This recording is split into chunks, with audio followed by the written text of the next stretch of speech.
Bidien, président du mouvement Arc-en-Ciel. Bon, moi je n'ai pas de réaction particulière. Parce que je vous dis que nous, quand on parlait de cette affaire de Petro-Tim, cela fait déjà quelques années, personne ne nous croyait. Je vois que c'est le président Wade qui est le premier à alerter l'opinion publique sur ce qui est aujourd'hui ce gros scandale. Donc, nous, depuis très longtemps, nous étions édifiés de ce qu'est cette affaire Franck Timis, avec tous les développements qu'il y a eu par la suite, notamment les transactions qui ont eu lieu concernant les grands puits de pétrole que nous avons, Kayar Offshore Profond, Saint-Louis Offshore Profond, et récemment, ce qu'on a donné à Total, Rufisque Offshore Profond. Ce sont les 3 blocs qui sont en cause. Nous savions dès le départ que c'était une grosse affaire. Ce qu'on devait faire en son temps, nous l'avons fait. Ça, nous avons alerté l'opinion publique. Nous avons interpellé le président de la République pour que toute la lumière soit faite autour de ça. Nous avons organisé des marches. Certaines personnes disent que d'ailleurs les images d'émeutes qu'il y a que BBC Corporation a publiées, c'est des images qui ne datent pas de cette époque. Moi, je vous dis que c'est faux, puisque moi j'étais là-bas. Nous avons effectivement fait des manifestations pour la clarté de cette affaire de Franck Timis. Et notre mobilisation a été dispersée par les forces de l'ordre à coups de grenades et même d'arrestation. Il y a eu des interpellations. Donc les images là sont des images d'actualité et des images réelles. Donc je crois qu'il y a d'autres arguments qu'il faudrait peut-être trouver. Mais moi je ne suis pas surpris par cette affaire. Qui n'est pas... Il n'y a pas que ça. Il y a aussi l'affaire sur le fer, et d'autres choses qui sont là, bon, sur lesquelles nous avons interpellé, sur la gestion des ressources humaines, des ressources minières. Nous avons interpellé l'État, mais malheureusement, nous n'avons pas toujours été écoutés. Bon, ce qu'on attend du président Macky Sall, c'est que le doute soit levé. Bon, il a mis en place le COS pétrole-gaz, bon, censé en tout cas assurer la transparence des ressources minières, mais de ce dont il est question actuellement en l'occurrence, c'est le scandale qui est en amont. Avant la mise en place de ces structures de contrôle des ressources du Sénégal, les ressources naturelles, en amont, il y a le scandale Franck Timis, dont le frère du président, en l'occurrence M. Alioune Sall, est très très mêlé. Donc nous, ce qu'on vraiment attend de lui, c'est d'abord qu'il libère ses fonctionnaires, notamment les corps de contrôle, que les rapports qui ont déjà été faits sur cette question puissent être déclassifiés et mettre à la disposition du grand public, pour que les Sénégalais sachent ce qu'il y a exactement dans leur pétrole, parce qu'en dernier ressort, c'est quand même un bien public. Voilà, donc moi je pense que c'est ça qu'on attend, mais ces déclarations intempestives, bon, ces ministres qui, tant bien que mal, essaient d'intervenir, bon, ça ne convainc personne. C'est pas une petite affaire. Je pense que la BBC Corporation est un support médiatique important, crédible. Ces gens-là, voilà, ils ont donné leur preuve de faire, en tout cas, des enquêtes fouillées, argumentées, crédibles. Bon, on ne peut pas douter un instant que c'est une affaire sérieuse. D'autant plus que nous, déjà, je vous dis qu'il y a... Depuis combien de temps nous parlions de cette affaire de Timis Corporation, les gens ne prenaient pas au sérieux. Bon, vous savez, c'est sa décision personnelle. Hein? Moi, je ne peux pas présumer ou préjuger de ce qu'il va faire. Mais vu l'ampleur de cette affaire-là... Un premier pas important. Ah, oui, c'est à lui de juger. Moi, je vous dis que je ne peux pas préjuger de ce qu'il devra faire. Bon, enlever Alioune Sall, alors que toute la clarté n'est pas faite autour de cette affaire, bon, est-ce que aussi ça va servir à grand-chose? Moi, je ne peux pas lâcher une proie pour son ombre. Ouais. Moi, je crois que ce qui intéresse les Sénégalais, c'est de savoir ce pétrole-là, qu'est-ce qu'il y a là-dedans, comment il a été découvert, qui sont les bénéficiaires, hein, qu'est-ce qu'on peut en attendre. Voilà, que les tenants et les aboutissants. Moi, je pense que le débat, c'est à ce niveau-là. Mais ce n'est pas la personne en tant que ce soit Aliou Sall ou un autre. Moi, je pense que moi, je m'en tiens sur les principes. C'est un bien public. Le président doit être fidèle à son serment de gérer en tout cas le bien public comme il doit le faire. Il a prêté serment dans l'intérêt supérieur de la nation. Je crois qu'il ne devra pas reculer un seul instant par rapport à son serment. Moi, c'est là où je l'attends. Il est vrai que ça tombe très mal, parce qu'en fait, au moment où on parle de dialogue au niveau de l'opposition, bon, où semble une certaine décrispation, que cette situation-là tombe, bon, peut-être que c'est pas le meilleur moment. Moi, je le pensais. Je pensais que, puisqu'on était engagé dans le dialogue, et franchement engagé, moi j'étais sincère en allant au dialogue, je pense qu'on aurait pu peut-être discuter de l'ensemble des questions qui intéressent la nation. Mettre à plat aussi bien le processus électoral, les médias d'État, le fichier électoral, le code électoral, les ressources naturelles. Je crois qu'on aurait pu faire des termes de référence complets qui touchent à l'ensemble de ces questions et puis en discuter calmement, sereinement, dans l'intérêt supérieur de la nation. Mais il y a un scandale qui est là qu'on ne peut pas occulter. Quand le Sénégal est un pays très pauvre, quand on nous dit brusquement que nous avons du pétrole à Kayar, on en a à Saint-Louis, on en a à Rufisque, bon, les Sénégalais commencent à caresser des rêves sur l'éducation, la santé, la formation, l'emploi des jeunes et autres, qu'on dise qu'il y a autant de milliards qui sont quand même passés sous le coude. Il est vrai qu'on est tous interpellés. On devra s'arrêter un instant pour dire qu'est-ce qui se passe, pour y voir clair. Bon, Arc-en-Ciel va être sur le départ. Mais nous sommes en train de discuter au niveau du dialogue national, du dialogue politique. On parle de report. Nous sommes pour le respect du calendrier républicain et je pense qu'au niveau du Front de résistance nationale dont Arc-en-Ciel est membre, notre position, en tout cas au moment où je vous parle, c'est de respecter le calendrier républicain. Mais nous ne sommes pas les maîtres du jeu. Donc on va voir, on va commencer, je pense, les travaux du dialogue national à partir de la semaine prochaine, sous la férule de M. Famara Ibrahima Sagna, qui était le candidat qui a été proposé par le président Sall. Bon, une partie de l'opposition partage ce choix. Voilà, moi, ce n'était pas mon choix.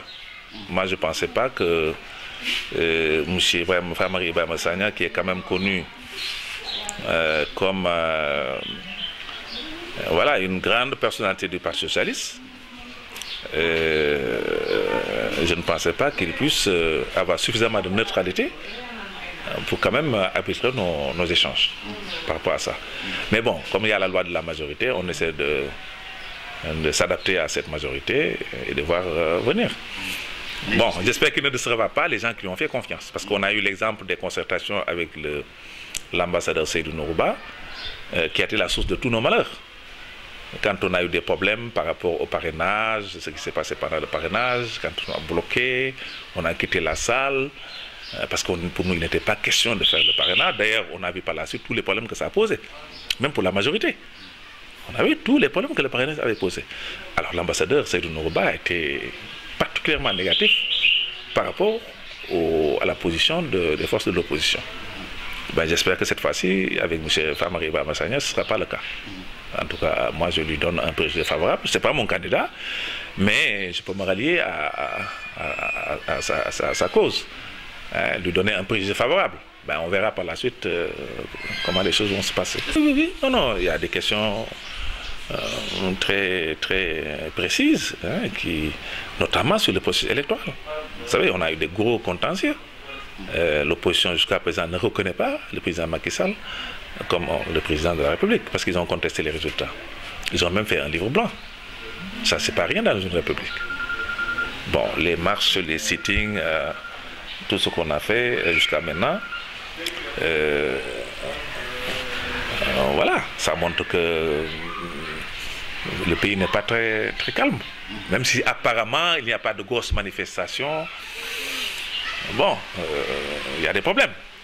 Même pour le dialogue, il y a beaucoup qui ne sont pas venus.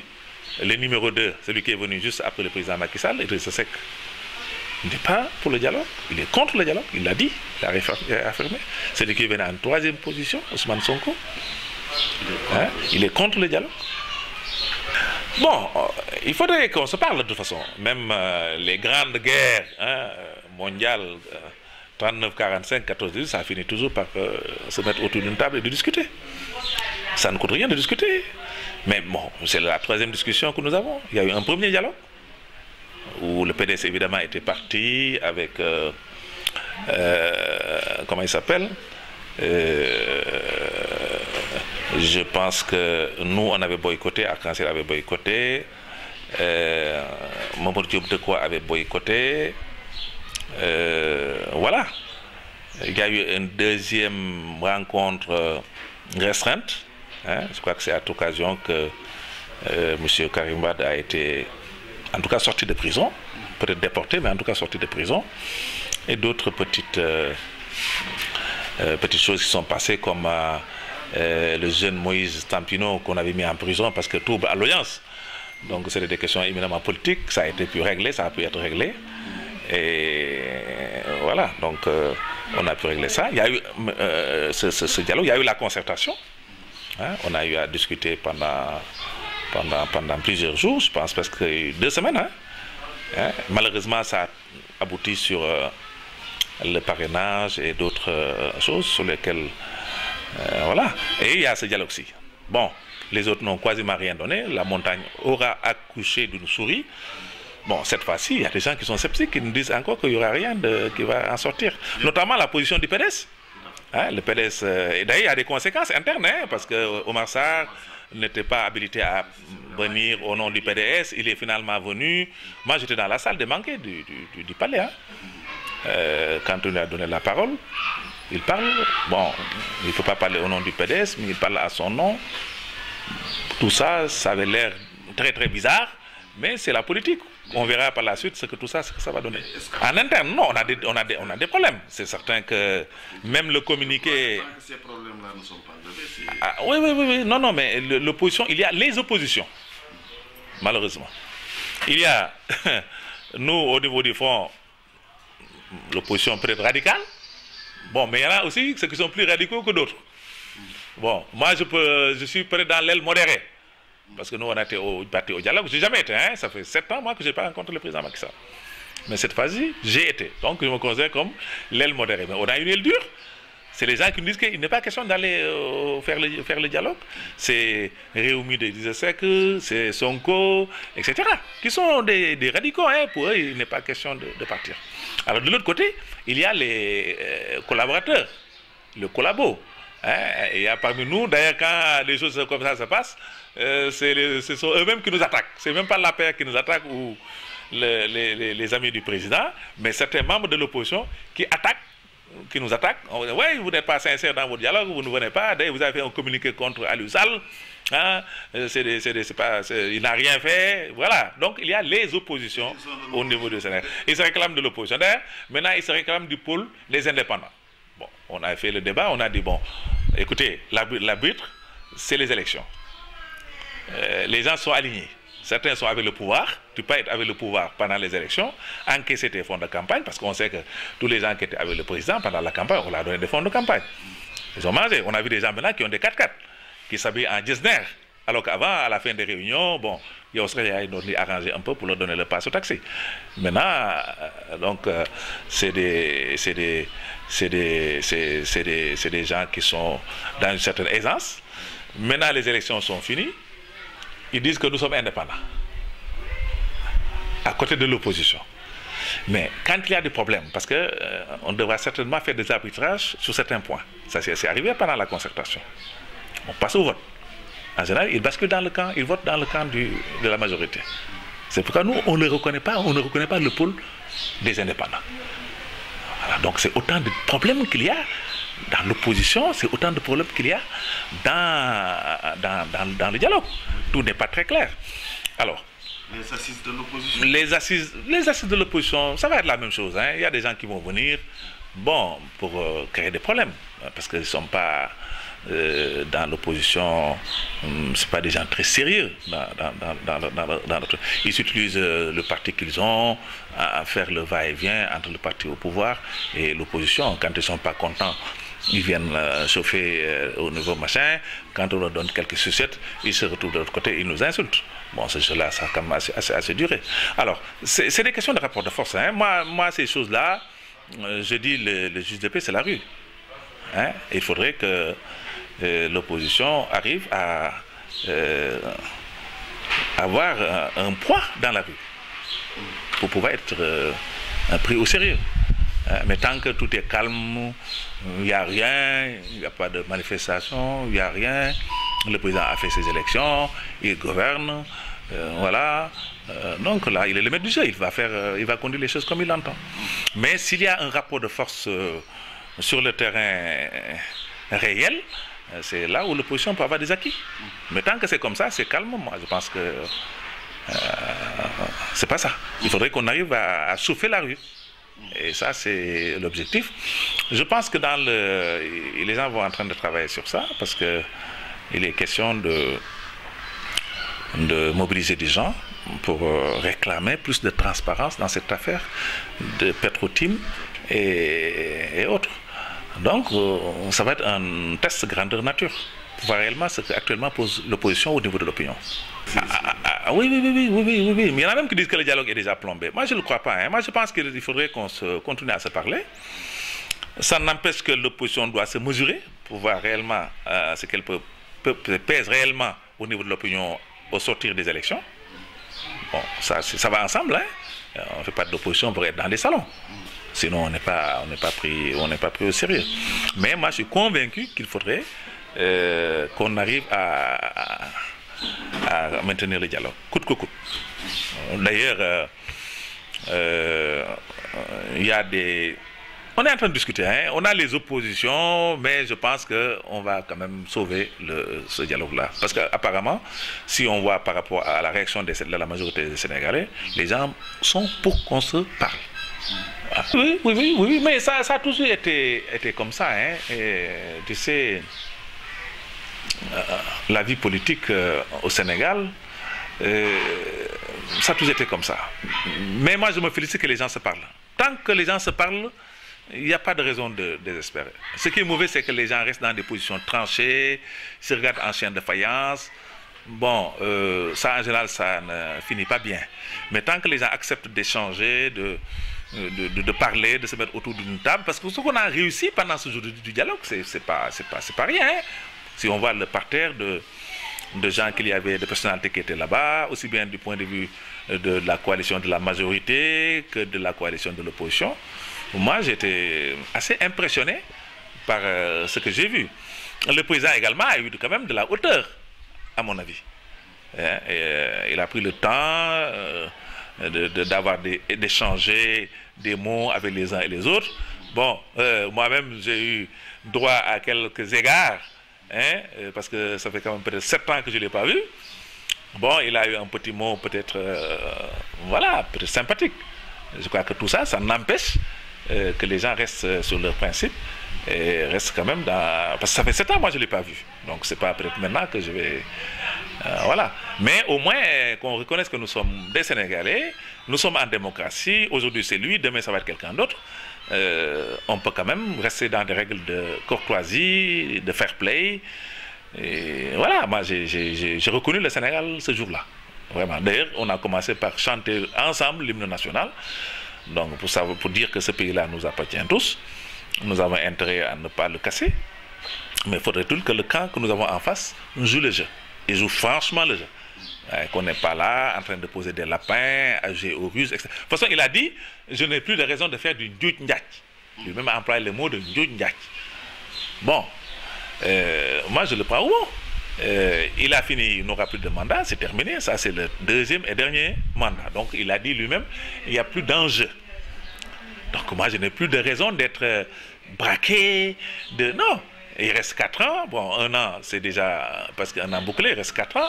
Si Dieu nous prête longue vie et une bonne santé, 4 ans ça passe très vite. Ça passe très vite. Donc c'est l'occasion peut-être de mettre les choses au plat, de laisser une bonne démocratie, des règles démocratiques acceptables par l'ensemble des acteurs. Et puis voilà. Maintenant, la chose qui vient se greffer, c'est le scandale. Ça aussi, il faut prendre les responsabilités et le clarifier. Ça, c'est une demande sociale. Ça, au niveau de l'opinion publique, vraiment, tout le monde ne parle que de ça. Donc, c'est au président de prendre la mesure de la colère actuelle du peuple et de prendre une décision en conséquence.